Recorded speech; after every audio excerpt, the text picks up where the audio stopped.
Hello anime fan and welcome back to our channel. तो इस video में हम एक्सप्लेन करने वाले हैं विंड ब्रेकर सीजन 2 के एपिसोड नंबर 3 को, जो कि होने वाला है बहुत ही ज्यादा इमोशनल और साथ ही काफी ज्यादा इंटरेस्टिंग भी। और ये एपिसोड आपको सचमुच में काफी ज्यादा पसंद आने वाला है, तो वीडियो को एंड तक लाजमी देखना और लाइक भी जरूर कर देना। So let's get start. तो जैसा कि अब तक हमने देखा कि इन लोगों ने कील के सभी बंदों को मारपीट दिया होता है और इसके बाद ये लोग नागटो से पूछ रहे होते हैं कि भाई तू ये बता कि तू वापस क्यों नहीं आना चाहता था, मतलब कि अनजाई के इतना सब करने के बाद भी तुम कील गैंग को छोड़ने को तैयार क्यों नहीं थे। और नागटो यहाँ बताता है कि ये बात तब की है जब उन लोगों ने उनके मिडिल स्कूल ग्रेजुएशन को कंप्लीट कर लिया था। तो उसने देखा कि कुछ लोग एक बच्चे को तंग कर रहे थे, तो उसने उस बच्चे की हेल्प करने के बारे में सोचा, क्योंकि अगर उसकी जगह वहाँ अनजाई होता तो वो भी कुछ ऐसा ही करता। और नागटो भी अनजाई की तरह ही स्ट्रॉन्ग और कूल बनना चाहता था, लेकिन क्योंकि वो लड़ाई वगैरह में बिल्कुल भी अच्छा नहीं था तो उन सब लोगों ने उसे बहुत बुरी तरह से मारा पीटा। लेकिन तभी वहाँ पर आ जाता है कील का लीडर यानी कि नातोरी, और वो उन सभी बंदों को बहुत बुरी तरह से मारता पीटता है और नागटो को भी बचा लेता है। जिसके बाद वो बच्चा नागटो को थैंक्स वगैरह बोलकर वहाँ से चला जाता है। और नागटो यहाँ पर नातोरी को देखकर सोच रहा होता है कि वो कभी भी अनजाई की तरह स्ट्रॉन्ग और कूल तो नहीं बन पाएगा, लेकिन इस बंदे की बात भी अलग है, ये भी काफी ज्यादा स्ट्रॉन्ग और कूल है। नातोरी नागटो से कहता है कि भाई तुम तो सचमुच में बहुत ज्यादा कूल हो। नागटो कहता है कि कूल और मैं, अरे नहीं नहीं भाई ऐसा तो हो ही नहीं सकता। नातोरी कहता है कि हाँ हाँ तुम हो, क्योंकि काफी सारे बंदों से अकेले लड़ना कोई आम बंदे का काम नहीं है, और वो भी स्पेशली किसी स्ट्रेंजर को बचाने के लिए। जिसके बाद नाटोरी नागटो को उनकी गैंग को ज्वाइन करने का कहता है और कहता है कि मुझे तुम जैसे बंदों की बहुत ज्यादा जरूरत है और मुझे पक्का पता है कि तुम भी हमारी गैंग को काफी ज्यादा पसंद करोगे। जिसके बाद हम देखते हैं कि नागटो यहाँ कील के हाइडआउट पर आ चुका होता है और वो देखता है कि यहाँ पर पहले से ही कील के काफी सारे बंदे मौजूद थे और साथ ही नाटोरी भी यहाँ मौजूद होता है। नाटोरी नागटो को उनकी गैंग में वेलकम करता है और इसे बताता है कि मैं इस गैंग का लीडर हूँ। जो सुनकर नागटो भी एकदम से हक्का बक्का रह जाता है, क्योंकि भाई इतने सारे बंदों का लीडर बनना बहुत बड़ी बात है। खैर इसके बाद नागटो देखता है कि कील का एक बंदा दूसरे बंदे को बहुत बुरी तरह से मार पीट रहा होता है, क्योंकि वो बंदा गैंग को छोड़ने की बात कर रहा था। इसलिए नागटो नातोरी से कहता है कि वो देखो तुम्हारा एक बंदा दूसरे बंदे को मार रहा है, तो क्या तुम उसे छुड़वाओगे नहीं। जिस पर नाटोरी उसे ही एक जोरदार पंच दे मारता है और कहता है कि तुम जैसे दिल के अच्छे और कमजोर लोगों पर हुक्म चलाने में और कंट्रोल करने में मुझे बहुत ही ज्यादा मजा आता है। और इसके बाद वो गेट बंद कर देता है और कहता है कि वेलकम टू कील। जिसके बाद हम देखते हैं कि ये जो कील के बंदे होते हैं वो इसे मारते पीटते थे और साथ ही इसे चोरियां वगैरह भी करवाया करते थे। बेसिकली इसे वो लोग टारगेट वगैरह दिया करते थे, जैसे कि उसे हर रोज के 1000 रुपए लाने ही पड़ते थे। जिस दिन वो पैसे नहीं लाता था तो उस दिन वो उसे मारते पीटते थे और वो लोग उसे हर एक 100 रुपए के बदले में एक पंच मारते थे, मतलब कि उसे एक तरह से बंदी बनाकर रखा गया था और वो यहाँ से भाग भी नहीं सकता था। तो इसीलिए वो उस दिन उस औरत का पर्स छीन रहा था जब अनजाई ने उसे पकड़ा था।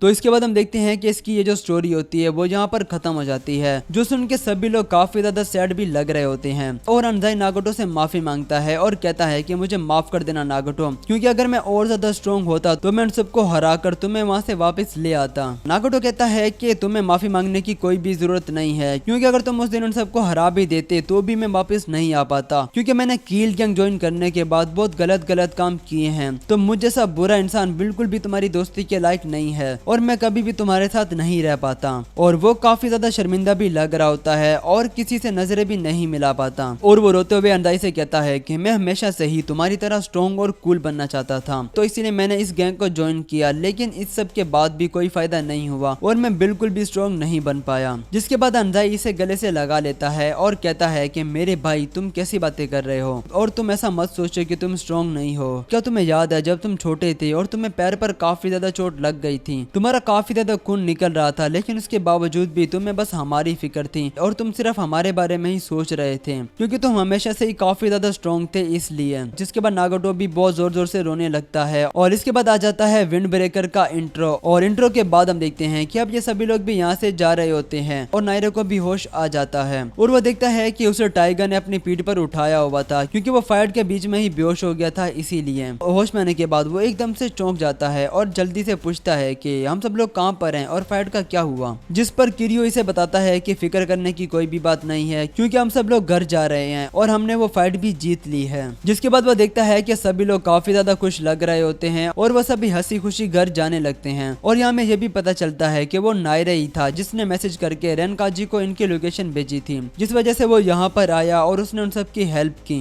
नायरे कहता है कि बाकी बाकी सब तो ठीक है, लेकिन ये साकुरा कहाँ पर है। और वो देखता है कि साकुरा इन सब के पीछे पीछे चल रहा होता है। नायरे साकुरा को देखकर कहता है कि अच्छा हुआ तुम ठीक हो और तुम्हें ज्यादा चोट नहीं लगी। साथ ही वो साकुरा की काफी ज्यादा तारीफ वगैरह भी कर रहा होता है कि तुमने बहुत अच्छी फाइट की और तुमने काफी ज्यादा बहादुरी से काम लिया और वगैरह वगैरह। लेकिन साकुरा को खुद पर काफी ज्यादा गुस्सा आ रहा होता है क्योंकि वो हमेशा ही बड़ी बड़ी बातें करता है, लेकिन वो इस फाइट में कुछ खास नहीं कर पाया और वो एक नॉर्मल जैसे बंदे से बहुत बुरी तरह से पिटा गया, जिसके बाद सेकंड ईयर के बंदों को आना पड़ा इन्हें बचाने के लिए। अंजाई कहता है कि ऐसी बात नहीं है, क्योंकि तुम्हारी वजह से ही हम वहाँ पर गए और हमने नागाटो को बचाया, और कोई तुम्हारा शुक्रिया अदा करे या ना करे मैं तुम्हारा बहुत शुक्रगुजार हूँ। जिसके बाद टीम के बाकी सभी लोग भी इससे कहते हैं कि तुम क्यों सारा ब्लेम अपने सर पर ले रहे हो, क्योंकि अगर हम पिटे हैं तो इसमें हमारी ही गलती है। जिसके बाद नायरे साकुरा से कहता है कि तुम्हें ये सब कुछ अपने कंधों पर डालने की जरूरत नहीं है, क्योंकि हम सब दोस्त हैं और तुम्हें परेशान होने की कोई भी जरूरत नहीं है। जिसके बाद ये सभी लोग एक जगह इकट्ठा हो जाते हैं और सुबो साकुरा से कहता है कि तो चलो क्यों ना हम सब एक न्यू फ्रेश स्टार्ट लें सब साथ मिलकर। साकुरा अभी भी यहाँ सोच रहा होता है कि पता नहीं मुझे वहाँ क्या हो गया था, क्योंकि जब मैंने अपने दोस्तों को पिटते हुए देखा तो मैं बिल्कुल भी हिल नहीं पा रहा था और मुझे ऐसा लगा कि मैं बिल्कुल भी फाइट नहीं कर पाऊंगा। और दूसरी तरफ हम रेन काजी को देखते हैं जो कि अपने टीममेट से कह रहा होता है कि मुझे एक बात बिल्कुल भी समझ में नहीं आ रही है कि ये नातोरी जैसे बंदे ने इतनी बड़ी टीम को इकट्ठा कैसे कर लिया,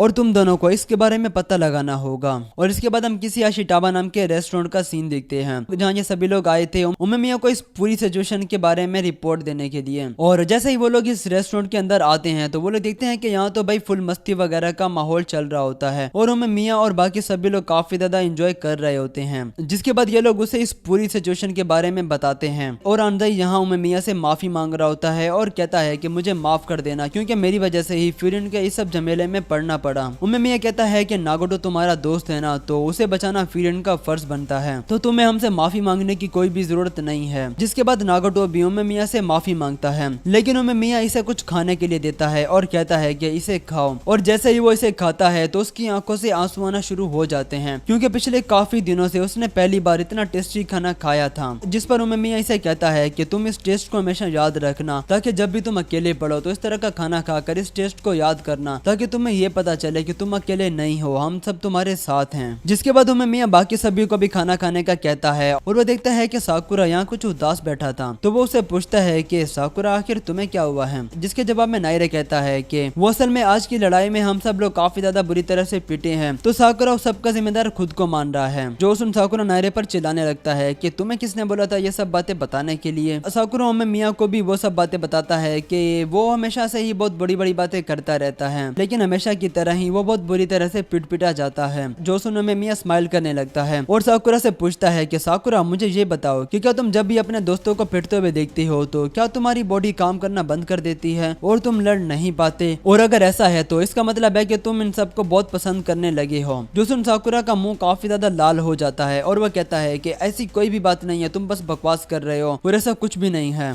खैर इसके बाद इन सब का खाना पीना हो जाता है और ये सभी लोग यहाँ से चले जाते हैं और उमेमिया यहाँ साकुरा को देखकर सोच रहा होता है कि ये बंदा सचमुच में काफी ज्यादा स्ट्रॉन्ग बनेगा। जिसके बाद साकुरा, अंजाई और नागोटो किसी पार्क वगैरह में आए होते हैं। असल में यहाँ पर अंजाई और नागोटो की दोस्त आई होती है इनसे मिलने के लिए। वो इन दोनों को देखते ही काफी ज्यादा इमोशनल हो जाती है और रोने लगती है। वेल ये तीनों भी काफी ज्यादा इमोशनल हो जाते हैं। जिसके बाद ये लड़की साकुरा को थैंक्स बोलती है नागोटो को वापस लाने के लिए। जोसुन साकुरा का मुंह फिर से लाल हो जाता है और वो कहता है कि अरे थैंक्स बोलने की कोई भी जरूरत नहीं है, ये तो वैसे भी मेरा फर्ज था। तो एपिसोड के बिल्कुल लास्ट में हमें फिर से कील का हाइड आउट दिखाया जाता है, जहाँ ये सभी लोग बहुत बुरी तरह से मार खाकर जमीन पर लेटे पड़े होते हैं। लेकिन एक बंदा यहाँ पर उठ खड़ा होता है और वो कहता है कि कील गैंग तो बहुत बुरी तरह से पिट गई है और मैंने सोचा नहीं था कि फ्यूरिन कील को हरा देगी, क्योंकि फ्यूरिन गैंग तो पहले से काफी ज्यादा वीक हो चुकी है। जब फिर ऐसा इसीलिए है क्योंकि फ्यूरिन के जो बंदे आए थे वो सभी फर्स्ट ईयर के थे, तो इसीलिए वो इतने ज्यादा पावरफुल नहीं है। लेकिन जो भी हो, मैं कील के लीडर को यानी कि नातोरी को सबक सिखाना ही वाला था, लेकिन उससे पहले यहाँ पर फ्यूरिन के बंदे आ गए और उन्होंने इसकी बैंड बजा दी।